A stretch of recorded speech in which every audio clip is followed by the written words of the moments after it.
Meus irmãos, a paz do Senhor. Quero agradecer a Deus pela oportunidade. Antes de qualquer coisa, eu quero convidá-los a nós lermos um texto da palavra. Depois estarei fazendo as minhas considerações. Evangelho de João, capítulo 4. Se você quiser acompanhar a leitura, eu vou ler, você, se quiser, pode acompanhar, capítulo 4. Vou ler alguns versículos que diz, a partir do versículo 1, que diz assim: E quando o Senhor veio a saber que os fariseus tinham ouvido que Jesus fazia e batizava mais discípulos do que João, ainda que Jesus mesmo não batizava, mas os seus discípulos, deixou a Judéia e foi outra vez para a Galiléia. E era-lhe necessário passar por Samaria. Foi, pois, a uma cidade de Samaria chamada Sicar, junto da herdade que Jacó tinha dado a seu filho José. E estava ali a fonte de Jacó. Jesus, pois cansado do caminho, assentou-se assim junto da fonte, e era isso quase a hora sexta. Veio uma mulher de Samaria tirar água. Disse-lhe Jesus: Dá-me de beber, porque os seus discípulos tinham ido à cidade comprar comida. Disse-lhe, pois, a mulher samaritana: Como sendo tu judeu, me pedes de beber a mim, que sou mulher samaritana? Porque os judeus não se comunicam com os samaritanos. Jesus respondeu e disse-lhe: Se tu conheceras o dom de Deus, e quem é o que te diz, dá-me de beber, tu lhe pedirias e ele te daria água viva. Disse-lhe a mulher: Senhor, tu não tens com que atirar, e o poço é fundo. Onde, pois, tem água viva? És tu maior do que Jacó, o nosso pai, que nos deu o poço, bebendo ele próprio dele, e os seus filhos e o seu gado? Jesus respondeu e disse-lhe: Qualquer que beber desta água tornará a ter sede, mas aquele que beber da água que eu lhe der nunca terá sede, porque a água que eu lhe der se fará nele uma fonte de água a jorrar para a vida eterna. Disse-lhe a mulher: Senhor, dá-me dessa água, para que não mais tenha sede e não venha aqui tirá-la. Disse-lhe Jesus: Vai, chama o teu marido e vem cá. A mulher respondeu e disse: Não tenho marido. Disse-lhe Jesus: Disseste bem, não tenho marido, porque tiveste 5 maridos, e o que agora tens não é teu marido. Isso disseste com verdade. Disse-lhe a mulher: Senhor, vejo que és profeta. Amém. Pode se assentar, meus irmãos. Eu não sei se é falta de ética ou não, mas se for, eu peço que os irmãos perdoem a minha falta de ética hoje, em agradecer, fazer os meus agradecimentos. Não sei se ao final da mensagem vou ter equilíbrio suficiente para fazer isso. Então já quero fazer já. Eu quero aqui em primeiro lugar agradecer a Deus. E agradecer a Deus também na vida do meu pastor, presidente, pastor Dr. Elias, missionária Lígia, pelo cuidado que eles têm tido com a gente. Foram mais 1 ano e 5 meses, né? 1 ano e 5 meses que nós passamos aqui, e cada vez que a gente vem para cá vai aumentando um pouco. Então está ficando bom. Então, eu agradeço o cuidado que os nossos pastores, casal pastoral, têm tido conosco. Também aos pastores, pastor Joinville, pastor Jeremias, aos meus companheiros de ministério, e a toda a igreja, a família Catedral, pelo cuidado, pelo carinho, pela comunhão E é muito bom esse cuidado que a igreja tem com a gente, faz muito bem. E não é demagogia não, mas fica difícil a gente sair daqui, fica difícil a gente ir embora. Porque a comunhão verdadeira é igual nódia de bananeira. Você já pegou nódia de bananeira na roupa? Pergunta para as irmãs que conhecem isso e pergunta se é fácil e dá para tirar. Não, não dá. Nódia de bananeira na roupa não sai mais. E a comunhão verdadeira é assim, é igual nódia de bananeira. Não tem como tirar. Então é isso que faz a gente ter o sentimento de dificuldade quando a gente tem que sair. Mas a Bíblia diz que aquele que lança a mão ao arado não pode olhar para trás. Então eu agradeço por todo o cuidado e toda a comunhão, todo o carinho que os irmãos têm tido com a gente. E a gente não vai embora, não vai sumir, né? De vez em quando a gente vem aqui beber um pouco de água aqui na fonte, e a fonte é boa. É boa ou não é, irmãos? A fonte é boa. Então louvo a Deus, agradeço, e vamos aqui entrar na palavra, em nome de Jesus. Meus irmãos, o texto que nós lemos nesta noite fala de um diálogo que Jesus tem com esta mulher. Eu gosto muito desse texto porque ele inicia dizendo que tudo começou com um sentimento de inveja, ou seja, começaram os fariseus e alguns críticos começaram a criticar, dizendo que Jesus batizava e salvava mais pessoas do que João, batizava mais pessoas do que João. Na verdade, o texto é bem esclarecedor e diz que não era Jesus que batizava, mas os seus discípulos. Mas toda a dificuldade, para quem está na presença de Deus, tem um propósito. Nunca existe uma dificuldade na nossa vida sem propósito.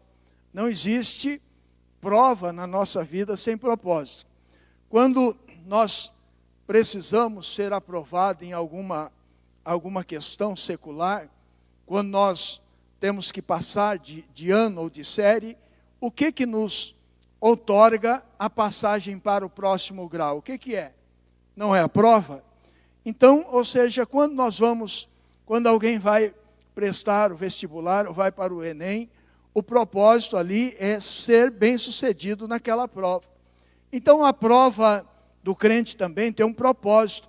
A prova na vida do crente tem o propósito de aprová-lo, de levá-lo a um grau maior de fortalecimento ou conhecimento. E quando nós olhamos para esse texto, nós vemos que o texto diz que, no versículo 4, diz que Jesus deixou a Judeia e foi outra vez para a Galileia. E diz assim que era necessário Jesus passar por Samaria. Ou seja, havia uma necessidade, havia um propósito.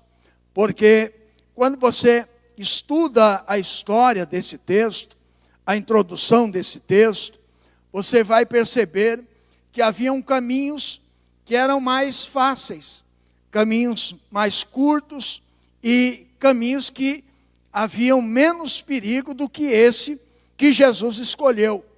Mas o texto diz que Jesus, ele tinha um propósito, era necessário ele passar por Samaria.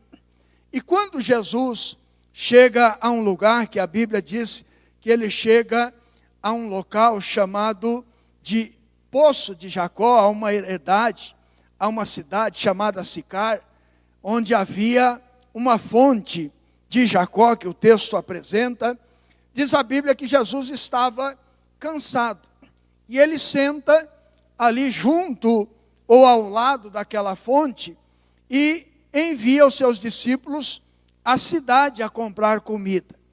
E nisto se aproxima ou chega daquele local, daquele poço, uma mulher de Samaria.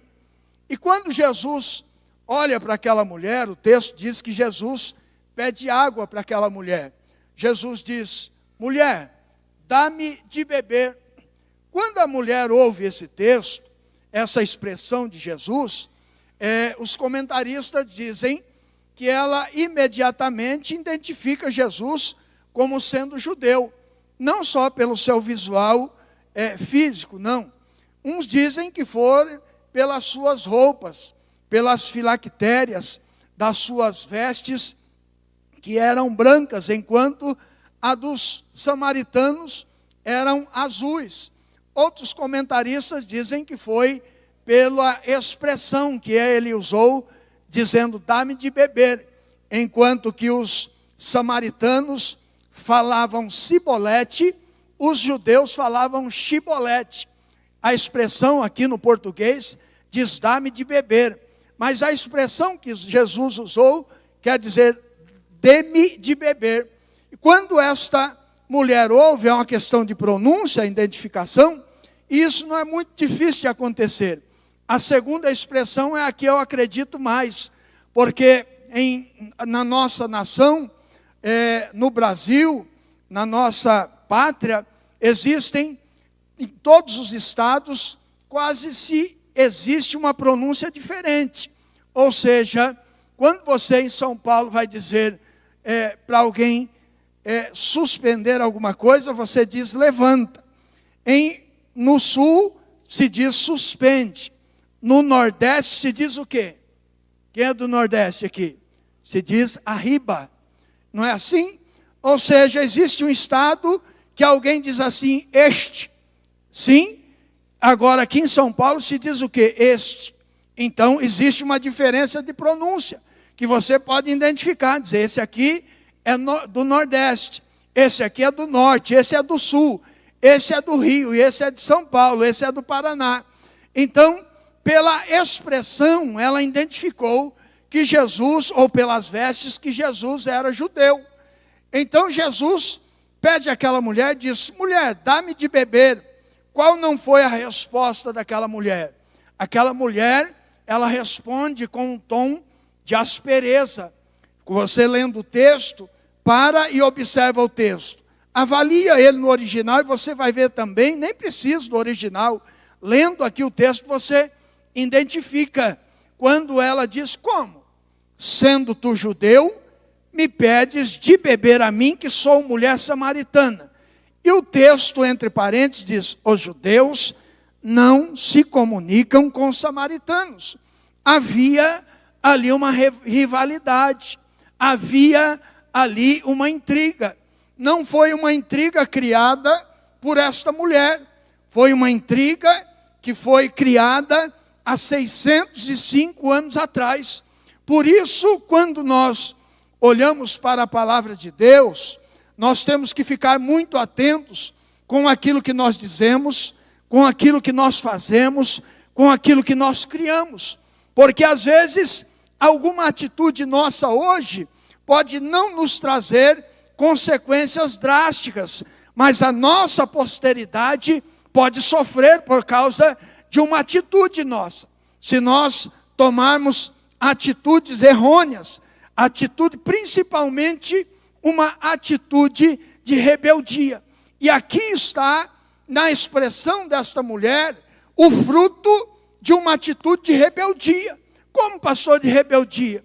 Voltando 605 anos atrás, existem duas teses para que foi criado esta intriga. A primeira, se diz que quando foram divididas as 12 tribos, ou seja, as 10 tribos do norte e as duas tribos do sul, quando a Síria, eles cercam e levam as 10 tribos cativas, poucas pessoas ficaram ali. Então o imperador daquela época, ele traz moradores da Babilônia, ele traz moradores de Cutá, ele traz moradores de Amate para povoar aquela região. E este povo se mistura com aqueles moradores que ali ficaram, e disto se origina os samaritanos, a primeira tese. A segunda, se diz que quando Esdras, ele vem supervisionar o trabalho, vem supervisionar a cidade de Jerusalém, depois de 50 anos que Zorobabel tinha retornado do cativeiro com a primeira leva. Ou seja, depois de 50 anos, lendo o livro de Esdras, você vai perceber que quando Esdras chega, ele vê ali uma situação e ele olha para a cidade e diz: mas espera aí, aqui está acontecendo alguma festa, porque eu vejo pessoas aqui de várias nações, aqui não tem só judeu, aqui não tem só crente, o que está acontecendo aqui em Jerusalém? Então lhe é anunciado e dito assim, ele diz: não, isso aqui é normal, esta é a população de Jerusalém agora. E então ele diz: mas esta população está misturada, e ele se apavora, diz a Bíblia, ele fica intrigado com aquela situação, ele se lança ao chão, e tem um historiador que diz que ele arranca a sua barba e o seu cabelo em desespero por ver aquela situação. Então havia um homem ali chamado Secanias, ele chega até Esdras e diz para Esdras: por que esse desespero?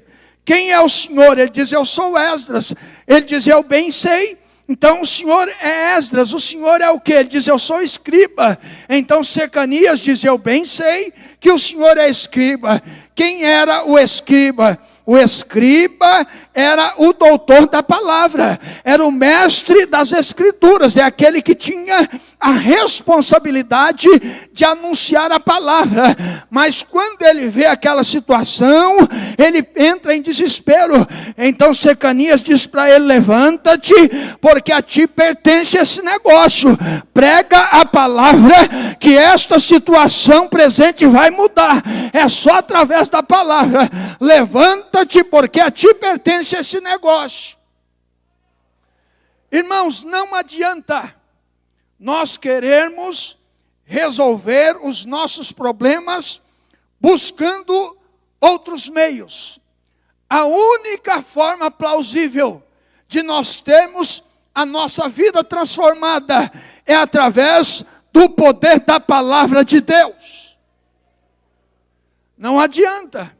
Você entra em algum estado, você às vezes procura o médico, você procura o profissional da saúde, mas nem sempre ele pode te direcionar, ele pode te ajudar. Mas quem vai resolver, na verdade, é a palavra de Deus, e nós vamos ver isso nessa noite. Então Secanias fala para Esdras: levanta-te e prega a palavra. Diz a Bíblia que Secanias levanta e prega a palavra. E o povo, ouvindo a palavra, o povo diz aí o que nós temos que fazer, que nós faremos segundo a tua palavra.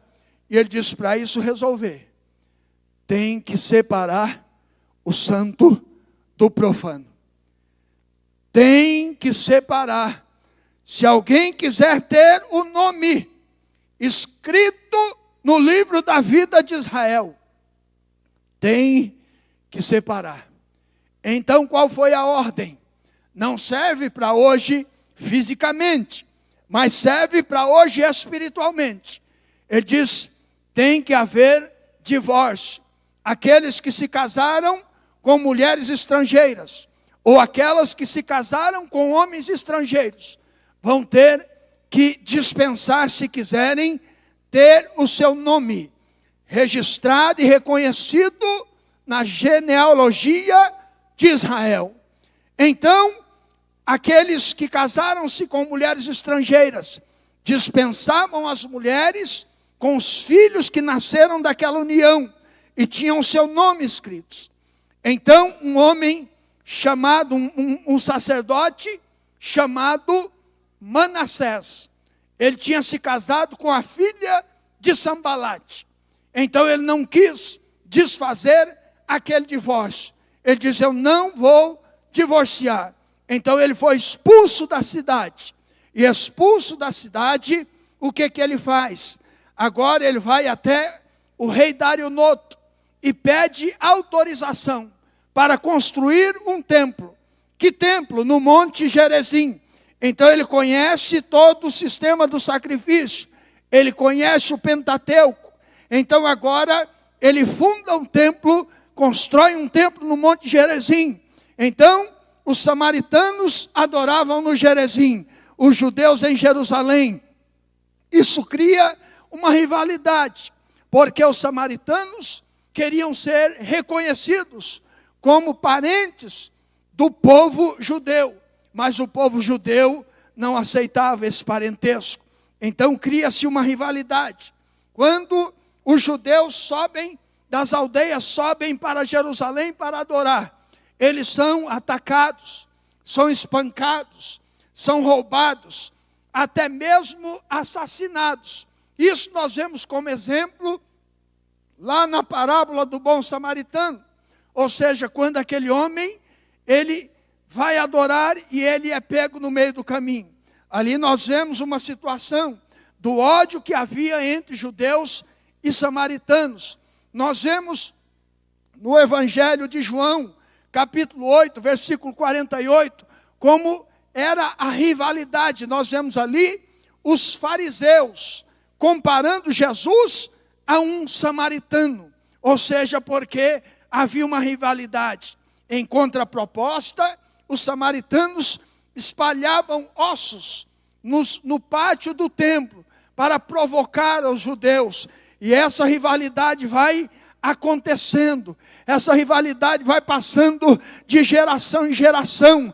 E agora Jesus vem depois de 600 anos para arrumar essa bagunça que foi criada, não só no meio de um povo, mas na mente daquela mulher. Quando ela olha para ele, diz: como sendo tu judeu me pedes de beber a mim, que sou mulher samaritana? Ou seja, ela está dizendo: nós somos inimigos, nós não temos esta liberdade de comunicação. Você é judeu, eu sou samaritana. Jesus poderia responder ela na mesma tonalidade. Jesus poderia olhar para ela e dizer como os demais judeus costumavam tratá-los. Mas a Bíblia diz que a palavra branda, ela aplaca o furor. Jesus não estava ali para atacar aquela mulher. Jesus não estava ali sem um propósito. Jesus queria exercer naquele lugar uma obra miraculosa, como a obra que Jesus quer realizar na nossa vida aqui nesta noite. Jesus não te trouxe aqui somente para você vir aqui e assistir o culto, não. Você é o foco desta adoração, você é o altar onde Deus quer descer e visitar e dizer para você: eu estou aqui para ser adorado, porque você é o altar onde eu quero descer. Jesus olha para aquela mulher e diz: mulher, se tu conheceras o dom de Deus. E essa expressão aqui é muito linda. Porque o que Jesus está querendo dizer? Romanos capítulo 6, versículo 23 diz que o salário do pecado é a morte, mas o dom gratuito de Deus é a vida eterna. Jesus está dizendo para aquela mulher: mulher, se tu conhecesse o plano da vida eterna, se você tivesse conhecimento da vida eterna que está para lhe ser proposta, e quem é que te pede de beber? Ou seja, Jesus dizendo para ela: se você conhecesse o plano da salvação, e o intermediário que está aqui te propondo, você inverteria a expressão. E era você quem lhe pediria água, e eu lhe daria água viva, para que não tenha mais sede. Jesus tem água viva para nós aqui nesta noite. E ele diz: quem tem sede, venha a mim e beba. Aqui diante de nós, só com olhos espirituais que você pode crer nisso. Mas está posta aqui uma fonte diante de nós. Se você entrou aqui hoje com sede, abra a tua boca e beba. E a mulher continua dizendo para Jesus, e ela diz assim: como?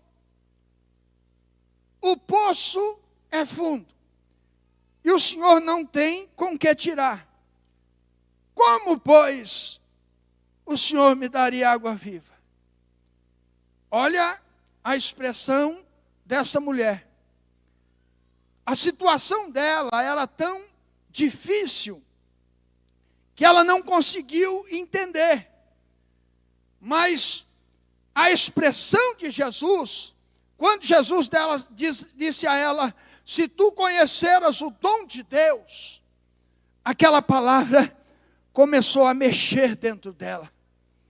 Aquela palavra começou a mudar a mente daquela mulher. Porque quantas vezes nós que não nascemos num berço evangélico, fomos antagônicos à palavra de Deus. Não venha dizer que você foi diferente. Não, não foi. Quantas vezes, quantas pessoas disseram para você, você tem que ir para a igreja, você tem que aceitar Jesus. E você diz, que é isso? Esse negócio de crente, esse povo barulhento, você está doido de ser crente. Mas hoje, você enlouqueceu. Você está aqui, dando glória ao nome de Jesus, porque essa palavra muda o coração e a mente do ser humano. Eu me lembrei agora de um fato que aconteceu comigo. Eu cresci na cidade de Caieiras, fazem 10 anos que eu moro em Perus. O restante dos meus anos eu morei na cidade de Caieiras, tirando 7 anos que eu morei no Paraná. Então eu cresci na cidade de Caieiras. E os irmãos que conhecem a igreja do Serpa, hoje é uma igreja bonita, imponente, mas era uma igreja lá em cima no fundo do quintal, uma igreja pequena, coberta com telha de barro. E garoto, eu com os outros garotos, nós passávamos na rua. Hoje às vezes você bate no peito e acha que é alguma coisa. Mas Jesus quer que você reconheça que se não fosse Ele, você não estaria aqui. Então a sua arrogância, a sua prepotência aqui não cabe. Em lugar nenhum. Desça hoje e reconheça que Jesus é na tua vida. Seja um crente melhor a partir de hoje. Eu sei que você é bom, mas seja melhor a partir de hoje. Você pode ser melhor do que você é. E nós, garotos, passávamos na rua e estavam lá os irmãos gritando lá em cima. Não tinha iluminação na rua ainda, era rua de terra. E nós pegávamos, Jesus, será que vai dar disciplina? Não vai dar porque eu não era crente. Aí nós passávamos na rua, pegávamos as pedras e em cima da igreja.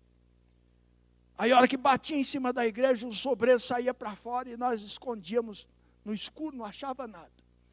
E os irmãos gritavam de lá, sai em nome de Jesus. E dali uns dias a gente voltava. E isso foram vários e vários anos. Aí eu aceitei Jesus lá naquela igreja. Lá em cima, na igrejinha de barro. E quando eu aceitei Jesus, a igreja de baixo estava sendo construída. E eu ouvi a palavra tem um papel fundamental na vida do crente. Se o crente soubesse e entendesse isso na sua plenitude, jamais o crente sairia desse ambiente no momento da palavra. Jamais. Porque esse momento é o momento, porque durante os louvores, é o arado que está passando na terra. É Jesus quebrando as pedras duras, os pedregulhos, preparando a terra para esse momento. E nesse momento, a terra preparada através dos louvores, dos testemunhos, aí Jesus vem através da palavra e semeia na terra que está já preparada e ela cresce. Esse é o momento. E então, eu aceitei Jesus e começou então a construção, já tinha começado a construção da igreja embaixo. E eu ouvia a palavra no culto, e eu então, algumas coisas eu não compreendia, eu marcava no papel, e anotando tudo que eu não entendia. Aí estava tendo a construção, eu ia ajudar no domingo na construção da igreja, no mutirão. Mas eu ia ajudar, não é intencionado em ajudar, mas eu ia com a segunda intenção. Eu chegava lá com os papeizinhos, Aí eu perguntava para os irmãos, ô irmão, quer dizer isso aqui? Aí o irmão explicava. Aí pegava outro papelzinho, perguntava de novo. Chegou um ponto que quando eu ia chegando na obra, os irmãos diziam, já vem lá o irmão dos papeizinhos. Aí o pastor vendo aquilo, meu primeiro pastor com quem eu aceitei Jesus, foi o pastor Angelim. E ele vendo aquilo, ele disse, pastor, vai para o seminário. Eu disse, pastor, mas eu não quero ser padre não, eu sou crente. Ele disse, não, é seminário de crente. Eu disse, aonde é? Ele disse, explicou, era o ITPR lá em cima. E eu vim, e então fui estudar a palavra. Estudei 1 ano, saí por algumas questões pessoais. Depois voltei, eu com a minha esposa. Aí fizemos os 3 anos lá, segunda e sexta. E eu fiz 4 anos. E aí, o tempo passou. E um dia o pastor Angelim convocou um mutirão para fazer uma limpeza na igreja antiga que nós tínhamos acabado de descer. Olha só, você está pensando que Deus não te conhece? Está pensando que Deus não sabe onde você anda, onde você andou? Jesus sabe. E vai chegar uma hora que Ele vai te chamar e dizer, eu sei de tudo, viu? Eu sei de tudo. Senta aqui que eu quero ter uma conversa com você. Ele vai fazer isso com cada um de nós, se já não fez com você. Aí o pastor convocou os irmãos, nós estávamos nos 15, e o pastor foi delegando ali trabalho para cada um. Aí nós ficamos nos 4, e então o pastor disse assim, nós precisamos fazer uma limpeza em cima do telhado aqui. Aí colocou uma escada, aí tinha um irmão mais fortinho, eu durante 31 anos de casados, eu engordei 12 quilos, imagina, eu era bem magrinho.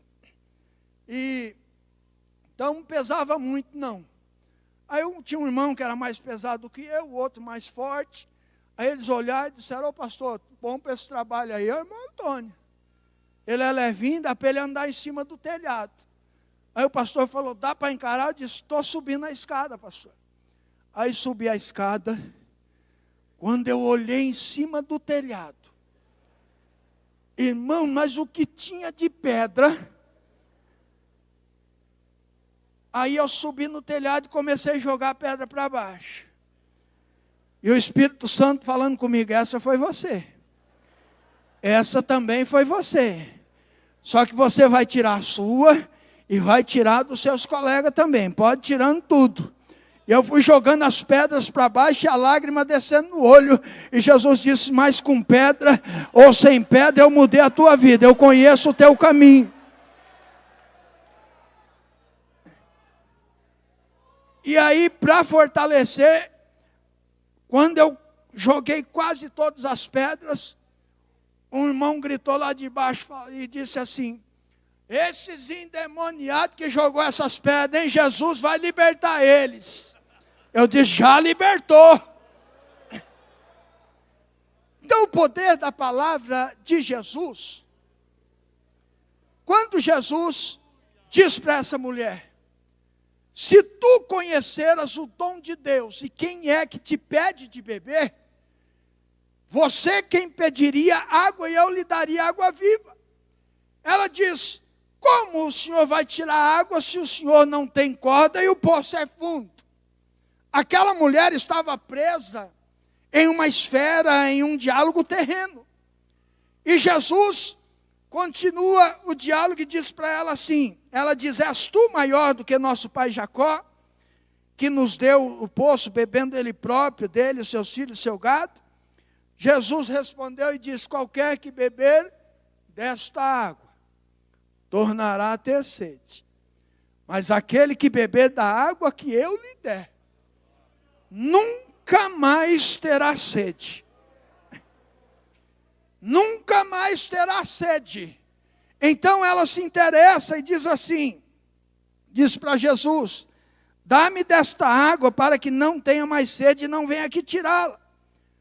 Aí Jesus resolve chamar ela para um diálogo mais sério. Jesus disse, ela está começando a entender o diálogo, ela está começando a gostar da conversa, então deixa eu apertar ela um pouco. Jesus disse, vai, chama o teu marido e vem cá. Ela diz, não tenho marido. Jesus disse, disseste bem, não tenho marido, porque tiveste 5, e o que tens agora não é teu.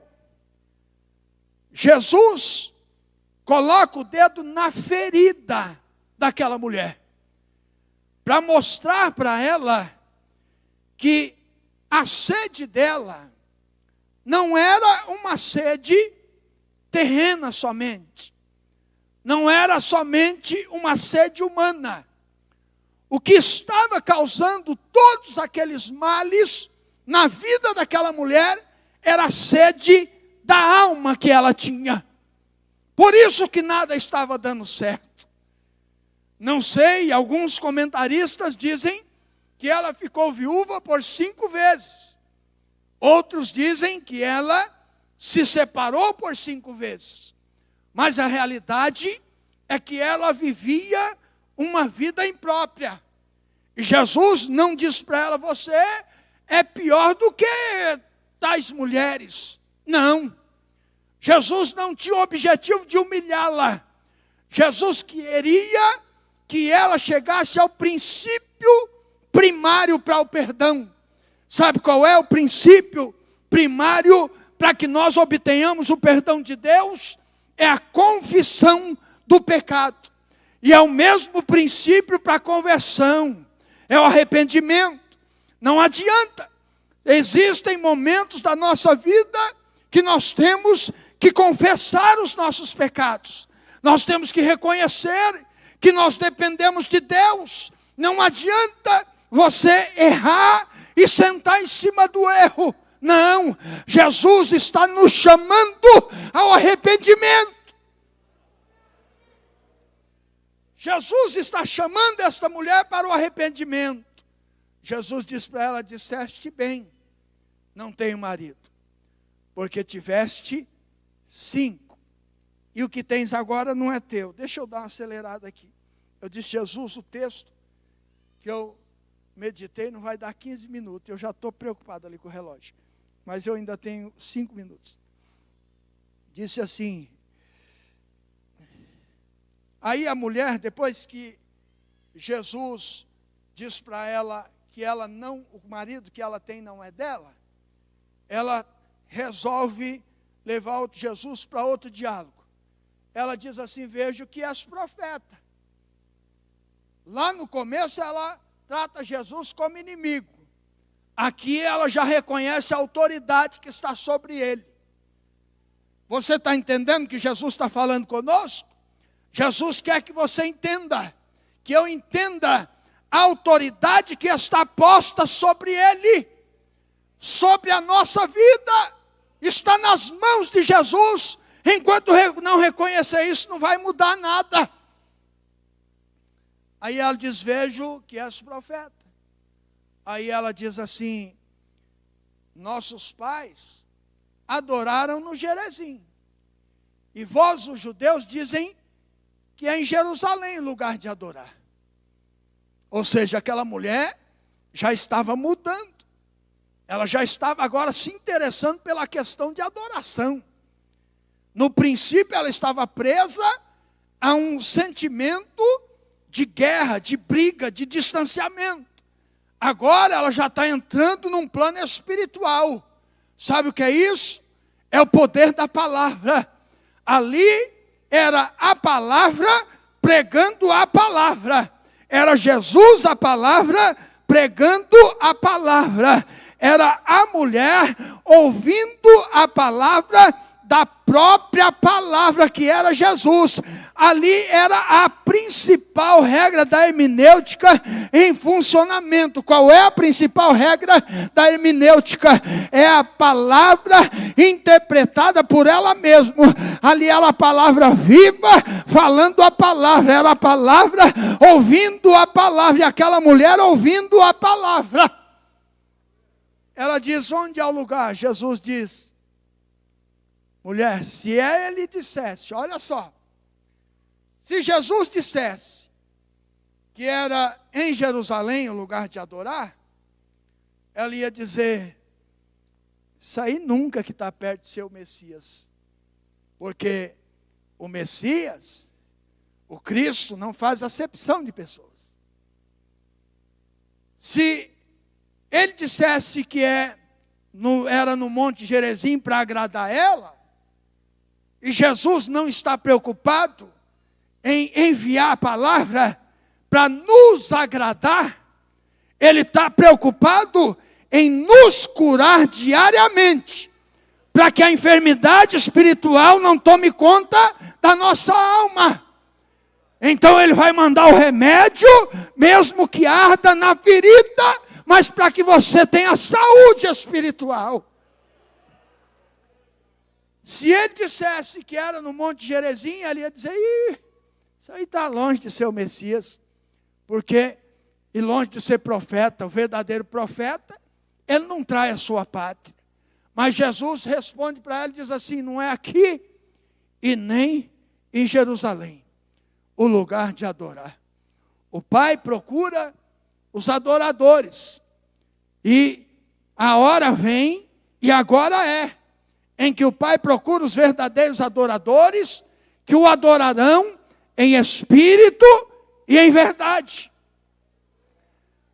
E quando Jesus termina esse diálogo, a Bíblia diz que os seus discípulos chegam e veem ele conversando com a mulher. E eles não dizem nada.